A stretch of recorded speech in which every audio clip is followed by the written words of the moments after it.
asalaamaaleykum mbokk yi ñu ngi jégalu retard bi nga xamante ne am nañ ko quelques soucis techniques la ñu amoon moo tax yi fi yegg machine moom kenn mënu ko maanaam wax à 100% loo bëgg ak machine bi jox la ko loolu moo tax ñu am retard bi ñu ngi jégalu ci auditeurs yi ak téléspectateurs yi di ñuy seetaan ci rajo ak ITV di am mbégte tey dalal fii ci studio bi Mbacké Diagne daa bokk ci xamante nañoo xarañ ci mbirum enseignement dafay jàngale. xam na dugg na circuit bi dugg na ministère liggéey ci bëri inspecteur d' enseignement la woon ñuy xaar minute bi léegi kii di Samuel Faye tamit moom ci mbirum école privée lay yëngu lu ñuy tax maanaam def débat bi tey ci mbirum éducation nationale la ñuy waxtaanee maanaam xam ngeen ne mbas bi bu mu duggee fépp la yëngal bàyyiwul fenn waaye fu ñu nekk nii tembe résultat baccalauréat bi moo commencé wadd am nañu bëri am nañu njort nee nañu résultat yi nu mu commencé wadd gum xëy na. résultat baccalauréat ren bi dina def résultat yu baax Mbacké noo jàngatee loolu. waaw asalaamaaleykum Alsane mu nuyu d'abord sa auditeurs yi ak téléspectateurs yi TV di la remercier aussi ci invitation bi comme ni ma la ko waxee woon rek nit ñi wax dëgg yàlla ñu ngi seetaan groupe bi liggéey bu rafet bi muy def. surtout li nga xam ne moom mooy valoriser wax dëgg yàlla xam-xam ak ñi nga xam ne war nañoo mën a jëmale mbir yi kanam. alors loolu donc ak sant la bu ma ñëwee nag ci mbir mi balaa may waxi bac yeeg éducation mbas mi ci boppam. lu ñu war a seetlu la ndax mbas mi ci boppam te defe naa war nañoo gërëm sunu maam yi ñi ci làkk wi ñuy jox. ndax ñi ko tuddee mbas juumuñu ndax bi mu ñëwee lépp loo xam nit foogoon na ko da ko teggi lépp loo xam ne nii nit yaakaaroon na ne danañ ci jaar pour mën a moytu mu faagaagal wala mu loolu yëpp dañoo mbas comme ni ko wolof di waxee mbas mooy nga jaar ko fii mu jaar la fee te loolu moom moo am mu yëngal sunu dund ci sunu nekkin yëngal sunu dund ci sunuy xalaatin yëngal sunu dund ci bépp fànn boo jël waaw loolu nag boo ko seetloo mu mel ne ñi nga xam ne dañoo gëm yàlla comme man dañuy wax ne mbiri yàlla la yàlla daal moom moo dikk ak mbiram mel ne daf ñuy avertir ndax nit ki bu lay yow la nga yaakaar nga xam ne moom mooy yow croyant bi jàkk ja nga yaakaar yàlla dàq la ci jàkk ja boroom xam-xam bi jàngale yaakaar école université mu dàq leen ci école université liggéeykat bi liggéey la yaakaar pour mu dàq ko ci liggéeyukaay ba loolu defe naa ne ba àddina sosoog léegi bu amee tam bëriwul mu war a tax nag ñun ñëpp ñu xalaataat suñ kanam ak fu ñu jëm li wax naan dara dootul mel ne ni mu nekkee woon dara dootul nekkati ni mu nekkee woon loolu moom mooy boo jëlee lépp ci nga koy dugal ci ngay dugal éducation ci ngay dugal lépp mu mel ne doomu aadama dafa amoon yàqin ne moom moo yilif na àddina beeg tey mbas mi wan na ko ne Covid 19 wan na ko ne yiliful dara loolu nag ci laay dikk mu tëj école yi ñu toog jàng amatul yi dara amatul alors yi mais yàlla def nit ñi xalaat ay pexe yooyu danañ ci ñëw yàlla def mu imposer ñu changer sunu doxalin ci mbirum jàngale am na ay matukaay yu bëri yu ñu jël ci loolu mu imposer ñu changer sunu jàngalin changer jumtukaayu jàngale yi changer pexe ak yoonu jàngale loolu li ñu war defe naa li war a njëkk mooy ñu càmbar loolu xoolaat ko xool lan la ñu mbas mi indil ci lu baax ak lu bon ñu tënk ko pour que ñu mën a xam fu ñu jëm loolu bu ñu ko deful defe naa ne duñ jàng dara ci mbas mi loolu mooy li ma bëgg a njëkk a dugal balaa may ñëw nag ci affaire yi bac bi ndax li am solo mooy dafa mel ne yàlla dafa ne am na àddina bu tukki beneen ñëw àddina bu tukki bi mooy loo xam ne da nga ko daan def ak sa tànk ak sa loxo ak sa yooyu yàlla indi nag léegi ne il faut ngeen jël yeneen jumtukaay jumtukaay yooyu defe naa ne moom moo ñu xaw a dimbale tuuti ba tey jii ñu dugg ci bac bi yàlla di ñu génneel ay yaakaar yoo xam ne jàpp nañ ne résultat yi dana baax jumtukaay yooyu li mu wane mooy nit ki léegi war ngaa mën a toog sa kër maanaam li njëkk di jàng ci Covid 19 mooy toog leen seen kër ñëpp di ko dégg toog leen seen kër man maa ngi wax sax sama benn xarit séeréer ma ne man sax jàng naa benn phrase séeréer mu ne moo fi yow pinke waaw mooy toog leen seen kër ci mbas mi laa ko jàngi donc loolu wane na ne yeneen jumtukaay yu bees yi ci loolu mooy xarala yu bees yi ñu koy wax ci français numérique moom moo dikk léegi wane ne ku bëgg a dem kanam da nga ci jublu suñu bëggee suñu doom jëm kanam léegi mbir mi wane na ko te danaa ci wax lu bëree bëri mbir wane na ne loolu moo tax sauver suñu doom yi sauver suñu éducation ndax li xale yi jot ci bagage liñ jot ci ay documents liñ jot ci ressources éducationnelles mosuñ koo jot bañ dalee bañ sampe système ba léegi ñi toog seen kër di recevoir loo xam ne dañ ko waroon di jëndi ci ay brochure ci ay fascicule ci ay fascicule donc lépp yàlla dimbali ñu ba nga xam ne soo demee ci biir kër yi xale yi dañoo mujj concentré wu di jàngale di jàng ñu ci seen ordinateur wala ci seen téléphone loolu lu ma bàyyi xel la man topp naa ko xool ko te defe naa ne contact boobu nga xam ne mooy xam-xam bi nga xam ne xale yi dañ koo yor mu fekk si leen ba pare ñu am jotu toog di ko xool loolu bokk na ci li ma foog ne moom moo war a indi résultat bi ñu jëm nii. kon yow yaakaar nga ne le fait que xale yi toog seen kër ci mbirum examen yi loolu moo tax ñu gën a am xam-xam pour mun a jàkkaarloog bac bi. loolu moom dama ko yàgg a wax ndax am njàng niñ ko foogee hérité ko ci tubaab yi dañu liñ ci ba ñu système bi toujours dañuy wax naan ba léegi mënuñoo fexe ba am résultat yu baax bu ñu examen yëpp boo duggalee téeméer élèves bi ñu dugg ci école bi ñay yegg université duñ mat ñaar fukk duñ mat 20. donc war nañ ne système bi mësul dox ni mu war a doxe mais man li ma yàgg a wax mooy li ñu sëf sunu doom yi ci bëgg ko dugal seen bopp yi moo ëpp jàngalkat yi li ñu leen bëgg a defloo dafa ëpp xale yi léegi amatuñ jotu toog seen kër yi réviser ndax matières yi bëri na livres yi bëri na bis bu jot ñu inondé système bi ay livres ay changer programme indi yoo xam ni jàngalkat yi pour ñu mën ko comprendre sax dafay métti ñoom koo ci laaj fu nekk ni xam na ne mi ngi bëgg a dee léegi nag am njàng bu dee xam-xam buñ la ko joxee doo am temps wu nag teylu ko digérer ko jàng ko mokkal ko comme ni ñuy jàng alxuraan dañ lay sax nga dem toog ab diir di ko càmbar di ko répéter di ko wax ba mu mokk nga ñëwaat ñu tari ko nit ñi dégg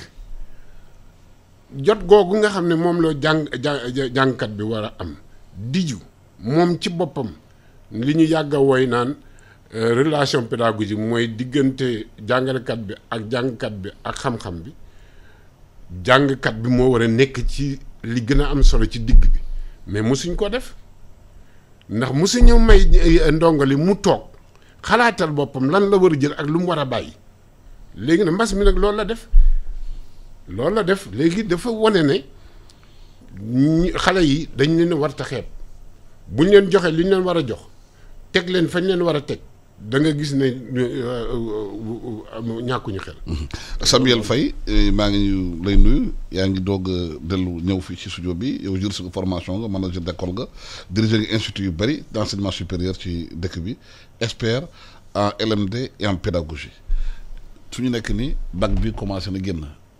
ñëpp njort nañu premier résultat yu baaxagum parce que ba mu jeexagul ba ñu xam ba ñu xayma lépp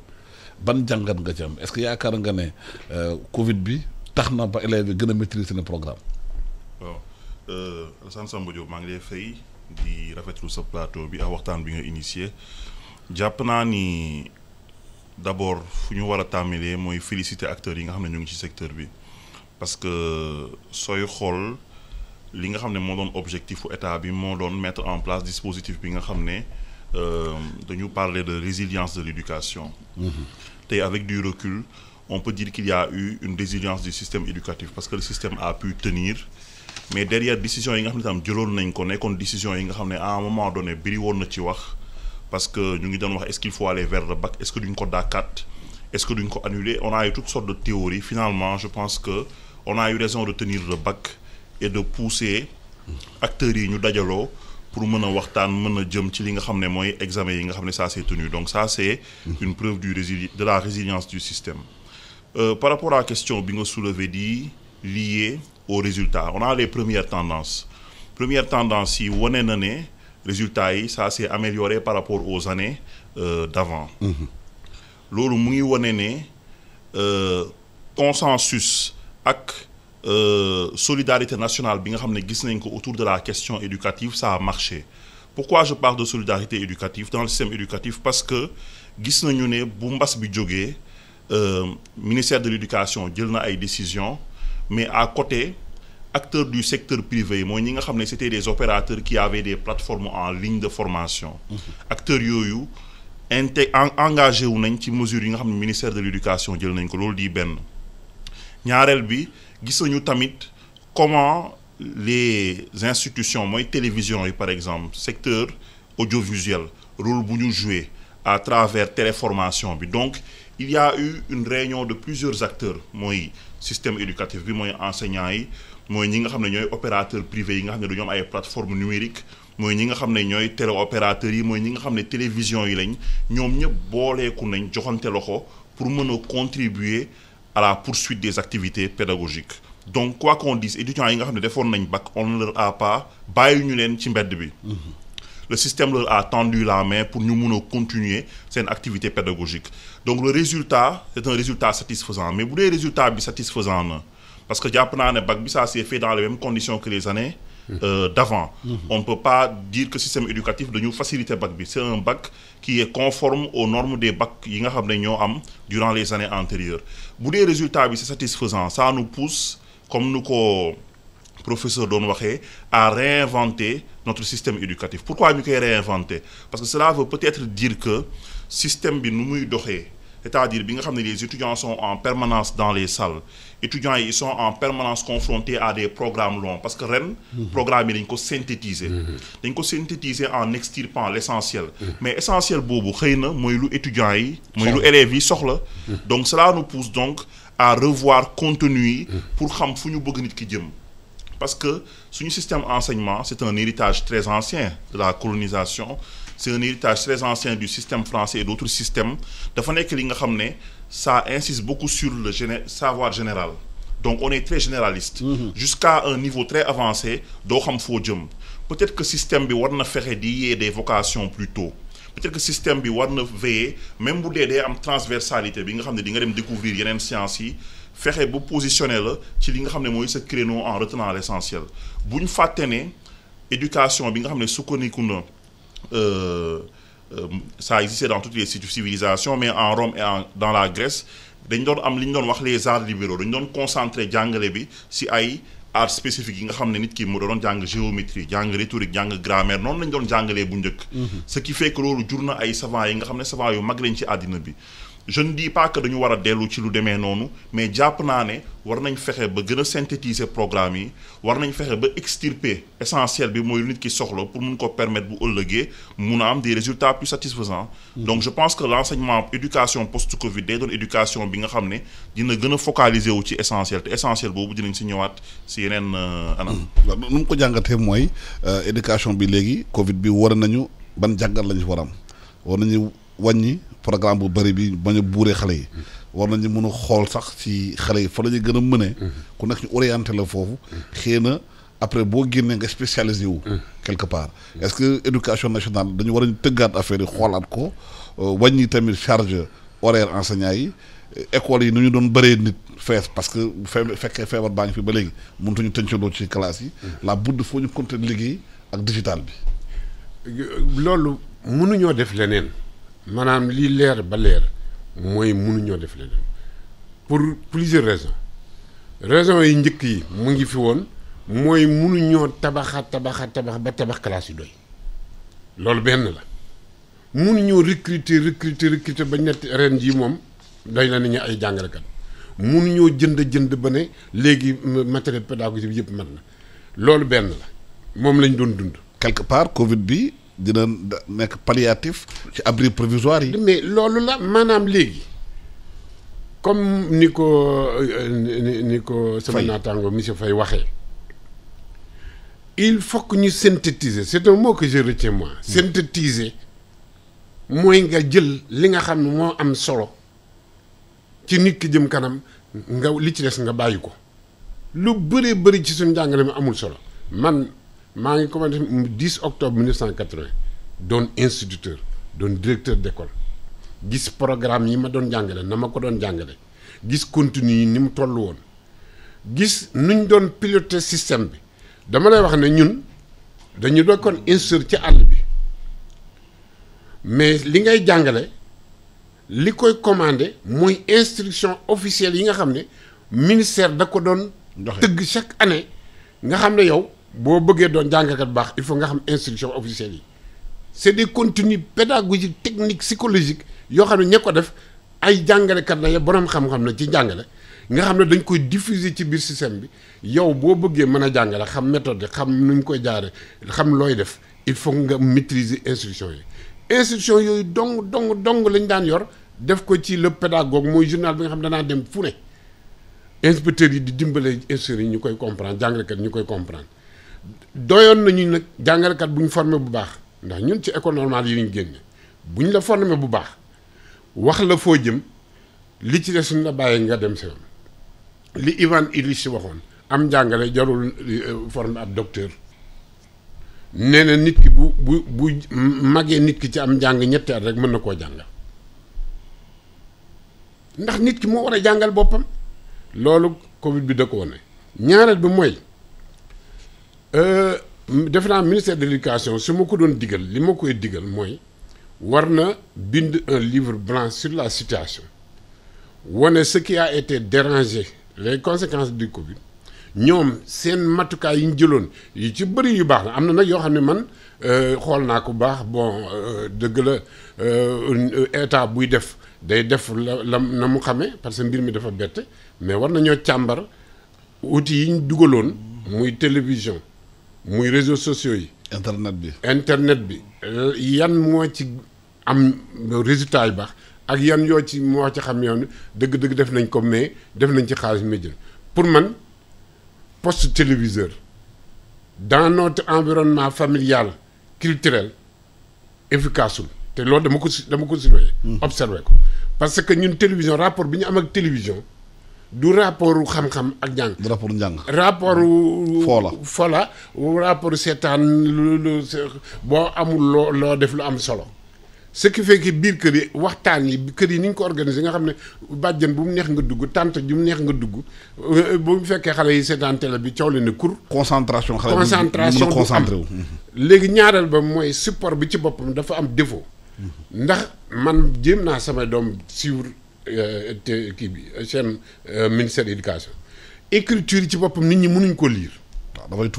dafay tuuti munoo fexe ba mu rëy ba ñi ba pare nag il faut tenir compte ñi nga am déficience visuelle. yu demee noonu ku leen di dimbale. ñaareel ba mooy continue yi ci boppam war nañ koo seetaan parce que ñi ñu indi. li ngay wax muy évaluation bu ñu war a def. war nañu évaluer loolu léegi nag loolu mooy a feebar réew mi nag. feebar réew mi mooy. bu ñu évaluer. c'est-à-dire dañuy mbëkkat dem rek. man defe naa ne le ministre la warul mukk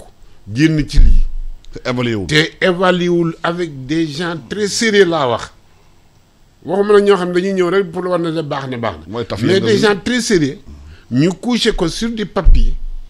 mu doon benn référence boo xam ne dañ koy téye loolu man livre blanc laa jàpp ne war nañ ko bind ci Covid 19 et éducation mu bañ a doon théorie ak littérature. ñoom def nañ lii. lii la jur ñu évaluer ko. léegi nag lan lañ ci war a retenir pour améliorer ko mu dugg ci biir système bi continuer su boobaa danay gis ne jàngalekat bi dana gën a temps dana gën a wàññeeku. nombre jàngalekat yi dootul bëri noonu. xale bi ci boppam su ko neexee ñëw su ko neexee du ñëw ndax man li ma nar a proposé bu ñu ci duggee mooy système boo xam ni ñaari tànk lay doxee buñ ko deful du sotti ñaari tànk mooy lan mooy un système bimodal présentiel bu la neexee boo si tu ne te sens pas à l'aise dans la classe tu restes chez toi te boo resté chez toi tu dois recevoir le même contenu les mêmes enseignements que kii ci biir classe bi. et loolu sa conséquence muy indi boo xoolee par exemple école bu ubbee embouteillage yi muy bare car rapide yi. mais ñëppay dem école bu fekkee da nga toog sa kër jàngiwoo xëy na ñu wàññi oto yi ci tali bi. l'état ma gi nga loolu defe naa état boo xam ni bëgg nga mucc ci jamono jii di ñëw te nag bu ñu fàtte ne am na borom xam-xam yoo xam ne donte leen nit ñaa ngi leen di wax lu ne mais ñoom li ñu wax ne mooy du mbas mu njëkk te du doon bu mujj. donc on doit se préparer à des situations comme ça bu ñu defee éducation bimodale avec validation du parent. que parent boo xam ni yow jàpp nga ne sa doom 50% du temps nga bëgg mu présentiel 50% mu toog këram yow yaa ji responsable nga signé ñu def système bimodal boo xam ni dañ koy surveiller di ko évaluer te loolu moo ñu mën a dimbale ñu mucc ci situation bu mel ni wàññi suñuy dépense suñu état yi attanuñu poids de l'éducation parce que yu bari suñu histoire moo. alors digital bi yomb na daal. moo gën a yomb ma ne la avec un portable téléphone portable dafa doy parce que man waxuma la li sama doom yi recevoir j'avais 2 candidats au bac. ñoom ñëpp jàll nañ d'office. macha allah mais li leen ci dimbale wóor na mën a bu ñu continué woon di dem classe di dem di ñëw duñ jàll. mais li ma gis mooy dañoo toog yor seen ordinateur yor seen téléphone. te du ay élèves yu nant yu ëpp ñeneen ñi situation de portable yi lañ yor di recevoir ay ressources man ci sama bopp lu ma jot ci sama WhatsApp ma transféré nañ ko ce qui fait que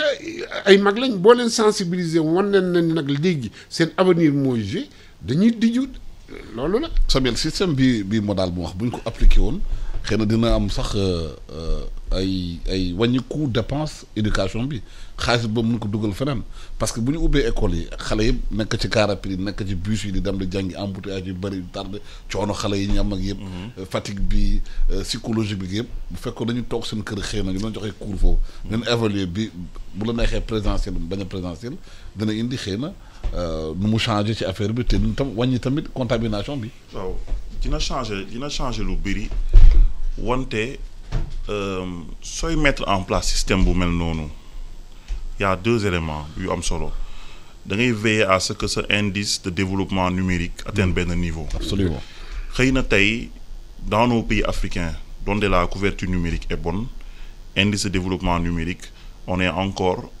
en retard par rapport à d'autres pays dans le monde. donc système bu mel noonu xëy na soo ko defee dina am lu ñuy wax inéquité alors que l'une des préoccupations majeures paquet mooy programme bu État du Sénégal mettre en termes de politique publique pour développer l'éducation préoccupation majeure am mettre na ci la notion d'équité. équité mooy nga tollale ñëpp. nit ki fu mu mënti nekk Sénégal ci région yi lu mu sori mu bénéficier d'un même niveau de qualité d'enseignement que ku nekk dans la capitale wala ku nekk dans une grande école. donc le préalable ci lu mu wax mooy indice de développement numérique mooy nga veiller à ce que ñëpp am ak égal accès aux ressources numériques. alors que au moment où nous parlons ça s'est beaucoup développé ces dernières années. parce que mettre nañ en place UVS accompagner nañ jeunes yi dans l'acquisition de machines et autres donc il y a eu des politiques qui ont développé indice boobu mais ba tey am na ñi nga xam ne ils n'ont pas encore ces ressources. et c'est vrai que le dispositif qui a été mis en place dispositif bu ñu mettre en place par rapport à télé à la maison. mooy opérateur télévisé yi nga xam ne dañu doon joxe ay cours dispositif boobu ça visait justement à pallier le fait que ñenn ñi amuñu accès aux ressources numériques aux ressources internet moo tax comme Sénégal kër yëpp am na télé on a mis en place ce dispositif ça a marché il a parfaitement raison il faudra que ñu évaluer pour xool quels sont les canaux yi nga xam ne mettre nañ ko en place yi nga xam ne ñoo gën a efficace école su waree réinventer wu en Afrique il faut que mu am juste dosage entre présentiel ak numérique enseignement si sama gis-gis c'est vrai que c'est controversé na ma ciy waxtaan ak sama xarit yu bëri yi nga xam ne am nañu ay école numérique warul désincarné wu à un point où contact entre élèves ak prof amatul il faut toujours que lien boobu exister parce que symboliquement étudiant bi su defee ci xelam ne day dem école le chemin de l'école am na lu muy symboliser am na lu muy représenter ci moom pour moom donc ba tey lu am solo la mais cela ne veut pas dire que dañu war a délaisser expérience Covid bi si la situation revient à la normale cela veut simplement dire que dañu war a def un juste dosage entre deux éléments yooyu mooy présentiel ak en ligne il peut arriver si yenn circonstances yi nga xam ne présentiel du mën a nekk bu dee présentiel mënul nekk parce que wax na dëgg on ne sait pas pandémie bi kañ la fiy jógee mbas bi kañ la fiy jógee on ne sait pas si humanité dina confronter à d'autres défis ou à d'autres problèmes donc rapidement suñu préoccupation suñu priorité mooy ñu veiller à investir ci ay infrastructures numériques yi nga xam ne dina permettre en cas de pandémie wala de situation yu demee noonu ñu am benn palliatif bi nga xam ne dina efficace wala dina aussi efficace que présentiel et je pense que dispositif bu ñu mettre en place ça a montré son efficacité Sénégal am na ci ay expérience yu bëri école du Sénégal ak yeneen man bu ma duggee ci surtout éducation nationale xool état des ressources numériques yi j'ai été surpris par le niveau d'avancement parce que les cours en ligne à tous les niveaux ñun bu ñuy def bac cela veut dire qu'il y a eu un grand saut sur le plan numérique parce que bu ñuy def bac suñu jamono yëpp amul woon da nga doon jàng ci cahier jàng ci leçon dem toog les choses ont beaucoup évolué et c'est dû à des politiques publiques yi nga xam ne favoriser nañ développement numérique comme je le disais donc ñaari système yooyu war nañ mën a cohabiter bu si nekk efficace te lu tax bu nekk di efficace mooy effectivement dispositif de suivi et évaluation bu ñuy mettre en place à l'issue de la pandémie veiller également en termes d'enseignement à autonomiser les enseignants dans l'usage des outils numériques parce que bu ñu fàtte ne wàllum pédagogie suñu enseignants yi Sénégal dañuy jaar ci ay écoles yi nga xam ne dañuy jàngale seen pédagogie ñu si bëri pédagogie bu ñuy développer xëy na c'est pédagogie transmissive mooy pédagogie magistrale cours bi nga xam ne da ngay ñëw partager le savoir officiellement alors que pédagogie ci àddina bi dafa évoluer tey ñu ngi wax pédagogie de découverte pédagogie expérientielle bi nga xam ne personne bi day vivre expérience bu mu war a développer en termes de compétences mais pédagogie yooyu pour nga mën ko transmettre par le biais des outils numériques il faut que ñu former à la pédagogie numérique parce que ni ngay jàngalee en présentiel dans le cadre d'un cours magistral ak ni ngay jàngalee dans le cadre numérique bu dee pédagogie numérique la ce n'est pas la même chose ñun au niveau de notre centre national de formation des techniciens des pêches et de l'aquaculture CNFTPA essayer nañu mettre en place dispositif en ligne bi gis nañu possibilité ak limite bi par rapport à l'accès aux ressources donc qu'est-ce qu'on a fait on est revenu vers le présentiel Dieu merci présentiel bi def nañ ko en respectant le protocole de sécurité on n'a eu aucun cas de Covid mais sooy xool derrière réussite la pour ñun mais derrière ça nous appelle également à poser ay chantiers pour réinventer rapport bi nga xam ne suñu apprenants yi am nañ ko ak numérique parce que il n'est pas dit que toutes les circonstances dinañ mun a permettre présentiel bi on apprend à vivre avec le Covid parce que Covid nekk na virus bi nga xam ne mun nañ dund ak moom xëy na bu ëllëgee on ne sait pas il faut pas être Cassandre mais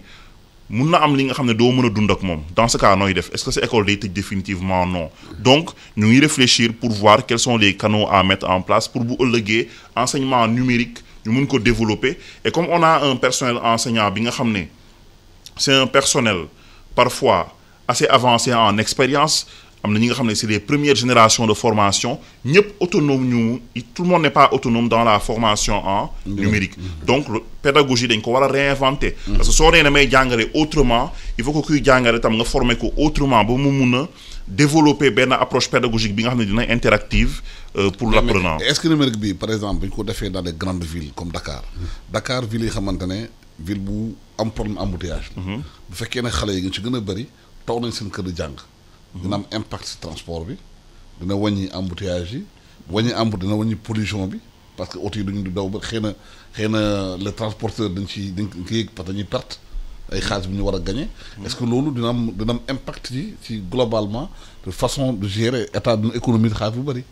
waaw bien sûr wax pollution wax feebar wax. oui bien sûr bon c'est pas en soi élèves yi ñooy polluer parce que instant yi cours amul. oto yi bu ñu jëlee oto yi. di waaw dem di je comprends parfaitement. oui loolu yëpp dina am impact ci système bi parce que bu dee am nga 1 million de personnes yu nekk ci système di xëy chaque matin di jàngi bu dee xëyuñu loolu am na impact à tous les niveaux.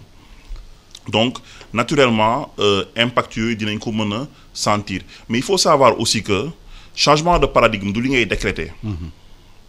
parents yu bëri ren jàpp nañ ne bien que xale yi jàng nañ. gestu nañ. parents yu bëri yuy fay seen xaalis jàpp nañ ne seen doom yi. élèves yi joxuñu écoles yi joxuñu leen li nga xam ne moo doon seen wareef. pourquoi parce que dans le paradigme aujourd'hui actuel. psychologiquement parent bi jàpp na ne pour doomam jàng il faut que mu nekk école. moo tax tey gis nañu problème scolarité am na école yi nga xam ne quoi qu'on dise j'en connais. am na école yi nga xam ne quoi qu'on dise pendant cette crise là mooy pendant mbas mi ils ont mis en place un dispositif de 100% online et pourtant même ci école yooyu sax am na ñuy poser débat est-ce que war nañu fay cours yi parce que bon c'est vrai que yéen li ngeen doon consommer wàllum courant wàllum électricité yooyu yëpp defu leen ko ne sachant pas que derrière il y a un dispositif pédagogique qui a un coût donc changement de paradigme bi ça va s'installer au fur et à mesure changement de paradigme ci wàllum transformation si wàllum changement sociétal nekkul li ngay décréter. mentalité yi ñooy évoluer seen bopp suñ demee ba tollu benn niveau dispositif boo mettre en place day trouver un terrain fécond dans la conception des uns et des autres. sànq waxtaan nañ ci mbirum contenu bi. dañoo constater comme ni nga ko waxee Sénégal fekk pays francophone yi dañuy defal programme yu jógee ci kaw enseignants yi sotti ko waaye dañoo gis par exemple yeneen réew comme États-Unis am na écoles yi xamante ne ay communauté noire ko créé. mais jàngale bu ñu jàngalee foofu bokkul ak programme bi ñu jàngale ci école yi maanaam programme bi xamante ne l'histoire des noirs l'histoire yeneen pays francophone yi dafa mel ni ak anglophone yi tam beneen système bi ñuy jàngale nit ñi surtout nit ñi nu ñuy dundee ak fu ñu dëkki ak nañu mun a jàngee pour bu ñu amee jafe-jafe yi seen dundin mun ko régler. loolu la gi nga ñun li ñu war a li maanaam. continue yi dañ ko war a xoolaat. voilà maanaam li mu wax nii. mooy duñ rek ne tëb rek ne cumbax ci biir géej gi déedéet mais Covid bi comme daf ñoo bett ñu won ne ni li ngeen nekkee du noonu waaye war nañoo seet ni ñu nekkee woon ba seet lan lañ ci war a soppi donc dañoo war a seet li mu déranger ñu xool lan lañ ciy jàngee pour mën a jëm kanam li mën a nekk ñu def ko li mën a gul a nekk ñu xaar ko loolu la tubaab di wax il faut y aller progressivement. Tout à fait. Donc man xam naa ne mënuñoo tëb matal lépp comme ni nga ko waxee. man dama fekkee rajo scolaire. jàngale ci rajo scolaire. la yàq njàngale ma xam naa ko donte la méthode bu ko gën méthode CLAD boobu man CLAD laa nekk fi mu nekk nii. waaw bien sûr méthode CLAD bu ko gën dootul amati fii ba léegi nii nag ci enseignement des langues ba tey jii ña ko dindi woon itam rëccu nañ ko dindi. ndax dañoo ñëw rek boole yëpp taxañ sànni te loolu la ñu war a bàyyi maanaam jël dara ñëw na rek ñu daal di ne lii baaxatul daal di koy dindi indi leen. sans évaluation. donc man d'accord naa ak yow ci loolu. donc rajo yi bu ñu nekkee ci àll bi di fonctionner njàngale mi day baax. tout à fait ndax équité day am. ñooy bokk lu ñuy jotandoo. bokk nu ñu koy jàngee. maître bi même chose lay def ak élève bi ci Dakar ak élève ba ca. donc numérique mën na indi équité. c'est vrai mais na fekk état bi nga xam ne nag moo war a mettre le dispositif et le matériel en place def rôle am. mooy képp ku dugg école war ngaa mën a am lu mu bon benn tablette wala portable boo xam ne su ci prof bi defee dara même bu dee yaa ngi ñëw école boo demee sa kër mën koo ubbi. loolu mooy première étape bi maanaam ñu boole les deux équiper les élèves. ba pare ñuy jàng si mais bu boobaa danañ mën a wàññi nag emploi temps bi mais bu dee yow joxoo ko loo xam ni suñ wàññee matière bi du ko mais am na matière yoo xam ne xale yi mën nañ ko jàngal seen bopp bu ñuy seetaan suñ koy seetaan ci tel di ko defal seen bopp. loolu mooy njëkk mbir mi ñaareel ba yaa ngi jël kaaw États-Unis man mon rôle mooy la promotion des langues nationales. am njàng bu dee lañ fay def ak kàllaama gañ koy waxee du kàllaama réew mi du kàllaama milieu bi maanaam ñi jàngalee français suñu culture du dugg ci njàngale mi suñuy aada suñuy tradition du dugg ci njàngale mi parce que li ma mën a def ci français dafa am fu mu yem nga ñëw bëgg a parents d'élèves yi am cër ci école bi communes yi am cër ci école bi te yéen kàllaama gi ngeen di làkk du benn moo tax duñu mën a def fee xam nga lu tax ñu mën a wàccee mbir mi aux États-Unis c'est le directeur de l'école et le comité de parents d'élèves et le comité scientifique de l'école qui décide du contenu. Ce n'est pas l'État central qui décide. Moo tax par exemple fait bilinguisme la révolution bilingue nous sommes en train de développer une révolution bilingue à travers le monde. Il y a des gens très avancés. Aux États-Unis les Français qui vivent aux États-Unis les Mexicains les Espagnols su leen neexee dem gis seen directeur d'école ne ñun dañoo bëgg suñu langue dugg ci école bi. mais balaa ñu koy wax ñoom dañuy daje. organiser wu wut les ressources qu'il faut réfléchir ci programme soog a ñëw ñu école bi toog ñoom ñu toog. mais waa fii ci réew mi la moo tax moom frein langue nationale ñu duggal ko ci éducation bi. mais luy frein bi dëggantaan mooy ñaar benn bi mooy nit lu mu xas ba miin defe na ne bu ko bàyyee ragal nañoo defe nañ ne suñu jàngee xam-xam ci suñuy langue duñu yegg fa ko jàngee tubaab wala anglais jànge loolu benn mbir la mooy li may wax rek jusqu'à présent on a un complexe d'infériorité ak un esprit de coloniser. mais àddina bi amul fenn fu développé fenn laa wax bu dul réew moo xam ni kàllaamam lay jànge benn réew bu développé ci kaw suuf on a recherché on a réfléchi modèle bi mooy il faut nga jàngee sa langue booy dugg école surtout les premières étapes il faut nga jàngee ko sa langue maternelle. mais est-ce que tubaab yi francophonie. waaw jàng langue nationale arrangé na la. waaw man est-ce que nekkul di rumandaat di kale. bind naa parce que loolu bu amee. xëy na ñoom dootuñu amati emprise ci réew mi. 3 articles sur la gouvernance linguistique frein à l'émergence bind naa qui a peur des langues nationales. et même la monnaie CFA donc pour montrer. système la daal. ñi ragal lan moo tax ñu ragal ak kan moo ragal. ki ragal du baykat ba nekk fee yor doom de boo ko ne wolof jàngale nga won ko ne lii lu sérieux la mu ñoo la ko gën a def nañ expérience Sénégal lépp luy expérimentation def nañ ko ci loolu te gis nga bu ñu bëggee aussi mucc ci su lu mel ne mbas amee duñ xam nu ñuy def ak système bi ndax li ñuy utiliser yépp kàllaama yi ci nekk du doon suñu kàllaama il faut que ñu jóg ci suñu langue nationale yi mu dugg ci biir école yi ñaareel ba suñu bëggee suñu kàllaama yi mucc langue bu nekkul ci support numérique yi booba langue mooy langue en danger léegi langue en danger doonatul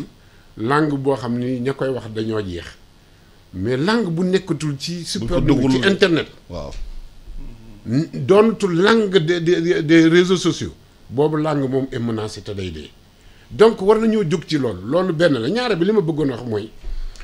Sénégal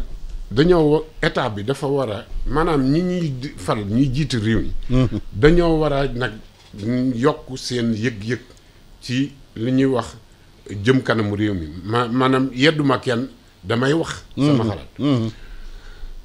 gi nga décentralisation tant que jógewul ci ay mbind kese doon réalité duñ dem fenn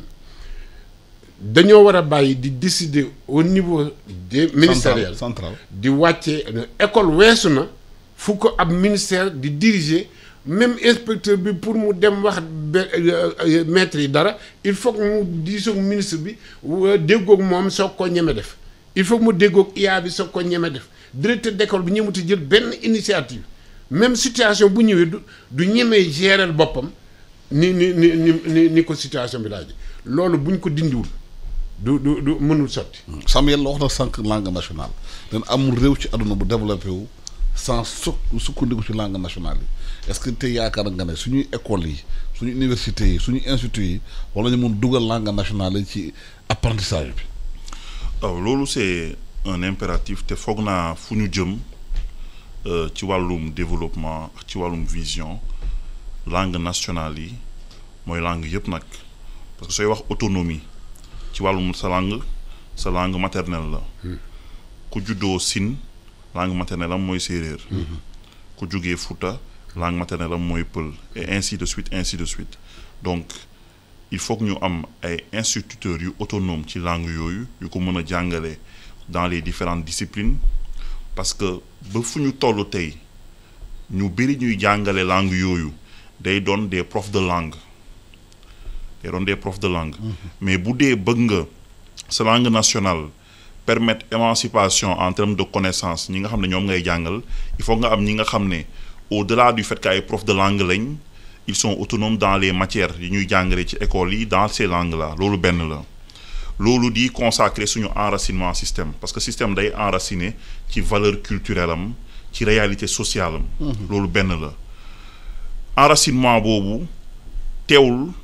nga mettre en place un système d'ouverture ci langues yi nga xam ne dañuy jàpp ne c'est les langues du passeur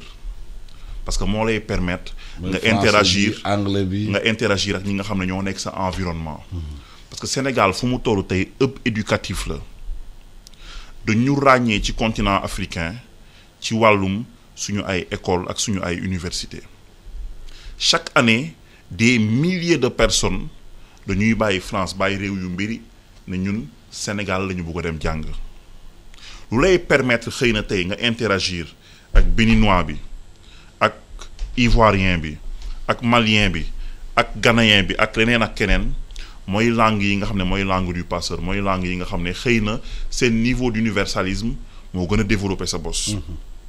parce que tey sooy xool tey Sénégal dafa am sur le plan purement économique un avantage comparatif ci wàllum éducation lan mooy ñun suñu avantage comparatif mooy ni destination Sénégal ba léegi dañ ko ràññee koo waxtaanal nag mu ne la yéen seen dëkk boroom xam-xam la seen professeurs yi suñu ñëwee suñu université tenir fi ay colloques ak yu demee noonu donc soo amee avantage comparatif bu demee noonu doo tëb rek bàyyi ko. da nga koy renforcer. mais ça ne t'empêche pas un enracinement moo tax ma ne. toujours tu es à cheval entre une quête d'équilibre da ngay chercher équilibre entre ce système bi nga xam ne mooy conforter li nga xam ne mooy sa base culturelle mooy sa langue yi ak système bi nga xam ne mooy permettre ñu fi nekk am ouverture boobu. waaw mais étudier bi woon nañ ci àdduna amul réew bu développé wu ci langue étrangère. non amul gëmuma ko. waaw je suis parfaitement d'accord mais am na réew yu bëri yi nga xam ne historiquement seen jaar-jaar tax na ñuy développer langue yi nga xam ne ñoom lañu amal ay affinité xam nga affinité day am par rapport à une langue xëy na ñun tey suñu langue nationale dañ ko war a promouvoir fortement dès l'enseignement au bas âge mais à côté de ça aussi xëy na war nañ mun a développer ay affinité ak yenn langue du point de vue historique ak du point de vue régional tey man sénégalais la su ma demee Côte d'Ivoire luy mun a tax du ma am benn problème mel ni maa ngi sama dëkk lan la mooy langue bu ma partagé ak ivoirien bi su ma demee Ghana peut-être xëy na le fait que ma jàng anglais dina tax ma mun a développer interaction ak ñoom parce que nous sommes dans une dynamique bi nga xam ne dëkk yi dañu war a enraciner wu mais dañu war a tijjeeku tamit parce que bu ñu fàtte ne perspective de développement africain sama gis-gis mu ngi sukkandiku en grande partie ci li nga xam ne mooy régionalisme ak panafricanisme ñaari éléments yooyu luy mun a tax nga am ci doole développer ay ensembles régionaux yi nga xam ne dañu homogène dañu am doole mooy le fait que nga mun a am ay liens linguistiques ak dëkk yooyu donc français anglais ak bientôt mandarin chinois dina nekk langue yi nga xam ne dinañ ko gën a développer dans une perspective d'universalisme ça ne veut pas dire parce que j'ai mis en avant deux aspects ça ne veut pas dire que ce logique d'enracinement doo ko développer doo ko renforcer donc war a renforcer donc ko war a professionnaliser ba tey ku mun a jàngale sax droit à un niveau très élevé mën a am notion de droit coutumier yi nga xam ne dina ko mën a ko aborder ci langue nationale mais ñun suñu problème lenn la te loolu dina laajte benn chantier bu mag mooy ñu bëri dañuy làkk wolof waaye duñ ko bind sooy xool experts en linguistique yi le confirmeront Sénégal on est autonome presque ñëppay làkk wolof loolu mooy suñu force dëkk xëy na dëkk yu nekk ci sous-région bi yu bëri amuñu opportunité boobu mais ñu bëri dañ koy làkk duñ ko bind. donc tey di nga nekk système bi nga xam ne nit ñi làkkatuñu français mais am na ñu koy bind nit ñi ñu ngi làkk wolof te mënuñu ko bind. donc sooy xool ça nous interpelle ñun ñëpp par rapport à qualité d'enseignement bi fu mu jëm parce que da ngay gis parfois ñuy interviewer ay jeunes à la télé. Qui seen niveau de langue déplorable da ngay waxtaan parfois ak ay élèves ak ay étudiants gis seen niveau de langue faible par rapport à langue étrangère yi français et autres te pourtant sooy xool étudiants yooyu techniquement ci devoir yi ñuy def ils peuvent être très bons ou être les meilleurs donc nekk nañ xëy na dans un système bi nga xam ne mu ngi à bout de souffle xëy na laajte na ay réinvention yooyu wax na ko tout à l'heure xëy na du état central rek moo koy gérer mais sooy xool tam ci politique publique yi nga xam ne Sénégal mettre ko en œuvre j'ai parlé du paquet dans le paquet dañu inciter collectivités locales yi ñu intervenir davantage dans les dispositifs éducatifs yi nga xam ne c'est adossé à leur potentialité et à leur réalité parce que dans le paquet dañuy xoxum déconcentration ak décentralisation de l'enseignement déconcentrer et décentraliser l'enseignement mooy lan mooy nga fexe ba dispositif enseignement yi ngay mettre en place dispositif formation yi ngay mettre en place mun na méngoog potentialité yi nga xam ne mooy potentialité territoire et état dafa inviter les opérateurs du secteur privé ñu gën a dem ci collectivités yi pour fexe développer ay partenariats éducatifs parce que le secteur privé tey mënuñu ko occulter ci rôle bu muy jouer ci wàllum enseignement mais sooy xool tey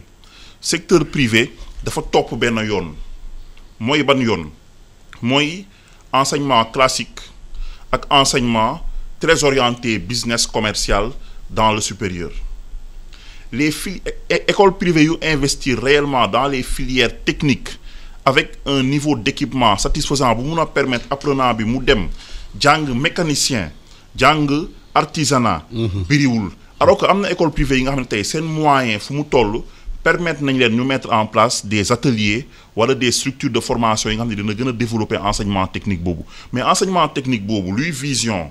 Sénégal mooy suñ koy développer ñu fexe développer ko en relation ak collectivités yi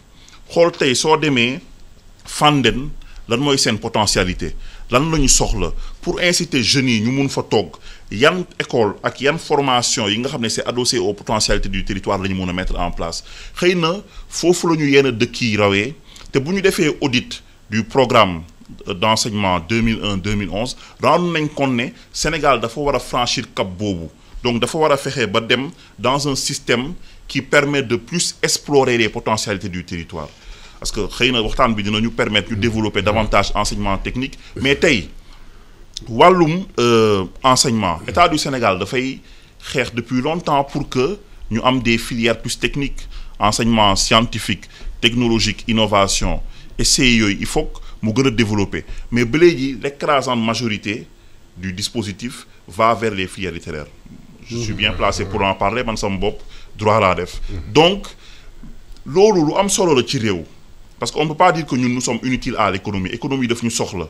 mais tey fu ñu toll ak fu ñu bëgg a jëm par rapport à autonomie bu ñu bëgg a développer sur tous les plans économiques sur tous les plans social sur le plan social war nañu gën a dooleel formation technique boobu à tous les niveaux formation technique mooy lu ñuy def ñun centre de formation des techniciens des pêches et de l'aquaculture mooy lu école agricole yi di def mooy lu école artisanat yi di def donc domaine yooyu nekk na domaine yi nga xam ne war nañ fa mun a gën a suux war nañ fa mun a gën a développer suñu expertise pour mun a construire benn autonomie bi nga xam ne bu ëllëgee par rapport aux crises yi nga xam ne présenté wu nañ wala dinañ ñëw état bu nekk dina mun a cultiver autonomie parce que sur le plan technologique sur le plan environnemental ba léegi sur plusieurs questions Afrique am na encore une forte dépendance vis-à-vis de l'extérieur te dépendance boobu luy suñu wareef mooy ñu fexe réduire ko au fur et à mesure ñuy avancer. Covid bi wone na. que suñu réew yi. am nañu jafe-jafe. ci mbirum sax techniciens yi. ndaxte réew mi boo doon am yenn saa benn plombier ba menuisier bu baax sax moo xam. parce que développé ñu loolu. mais loolu mënta développé te damay dellusiwaat ci ñuy wax. man ndax dama am ñaar ba ñetti question yoo xam ni dama ci dellusiwaat ndax maag moom bokkuñ ci xalaat. dama ne bu ñu indiwul làkk bi nga xam ne ci la xale bi juddu mu dugg ci école di ci jàng mënuñoo fexe ba sur le plan scientifique les matières scientifiques yi may matières yu xarala yi ñu mën ci am lañ bëgg loolu moom. loolu mooy sama xalaat évaluation yu bëri ne danaa ñëw foofu. évaluation yu bëri. parce que xale yi foo ñu former leen ci loolu ndax man dama ne man. xale bi buy dugg école. juróom-ñaari at la am. ñun suñ juróom-ñaari at man fa ma nekkoon juddoo fa ca gee nga new maîtriser woon naa environnement bi ci sama langue. tout à fait lépp loo xam ne wër na ma mën naa koo tudd. te mën naa xam la muy jëriñ. daanaa dem ay kilomètres di ànd ak samay morom di rëbbi. di xam distance yi di xam garab yi seen tur di xam lu ñuy jëriñ di xam li ñu war a lekk lu ñu warta lekk ma xam ko ci sama kàllaam. nga ñëw juróom-ñaari at yoo xam ne da nga koo màgg ci sa langue am ci lu bëri loo xam maîtriser sa environnement parce que maanaam réussitum njàng su indiwul nit ki mën a dund. ci environnement am amul njëriñ du benn njàngale. tout à fait. nga ñëw dugg ñu ne la léegi am nga 7 ans ñëwul dugg école ñu dugg école ñu ne la loolu nag nga xamoon juróom-ñaari at ba ngay nàmp ci sa wenn ndey. ba foofu bu ko fi waxee. blessure psychologique boobu. du guérir du wér boobu gaañu-gaañ du wér. yaa ngi may dégg nga boole ci nga ñëw dugg école pour nga mën a fonctionner ci français bi il faut nga defaat juróom benn at CM2 soo ko commencé mën a. làkk français fonctionner ci français ma dama koy wax sama collègue yi di leen tooñ. ne man bi ma dugg naa école ba doon docteur dugg avion ca Pelu France. la ma doon jàng ci livre Matin d'Afrique. le pain et le sapin bi ma doonee docteur laa soog a teg bët garab. le pain et le sapin waaw. loolu nuñ ci mën a defal duñ fi moo tax doo am mukk borom xam-xam ci wàllu yi léegi dama bëgg a tontu. rapidement xoolal fii lu fi bees amu fi ci àddina.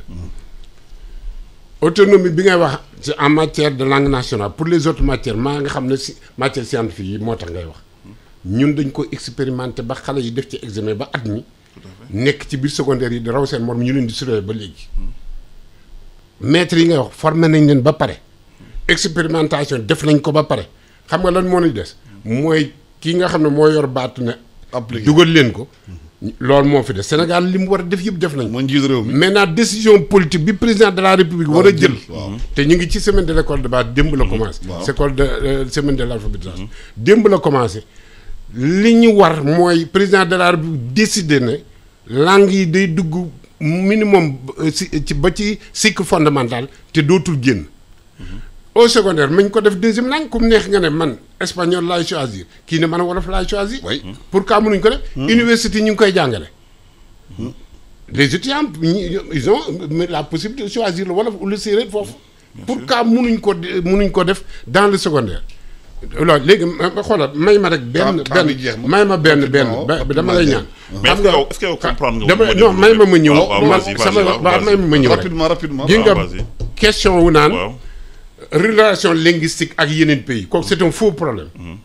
la Chine la ñuy làkk di fa jàngale. te yow ñaata étudiants sénégalais ñoo nekk Chine di jàng. tout à fait ñaata étudiants sénégalais ñoo nekk Japon di jàng. ci ban làkk lañ koy jànge ci japonais ak chinois. léegi ñun bu ñu defee wolof. Nigéria décidé na le mois passé que Yoruba léegi langue de l'administration. bien sûr. donc neex nga jàngee Yoruba Kinyarwanda donc loolu c'est un faux problème yow balaa ngaa xalaat jàmbur yi xalaatal sa bopp njëkk. voilà temps bi jeex na mais lu ma siy sànni rek mooy xam nga ku la wax ne système dafa war a dox si ñaari tànk.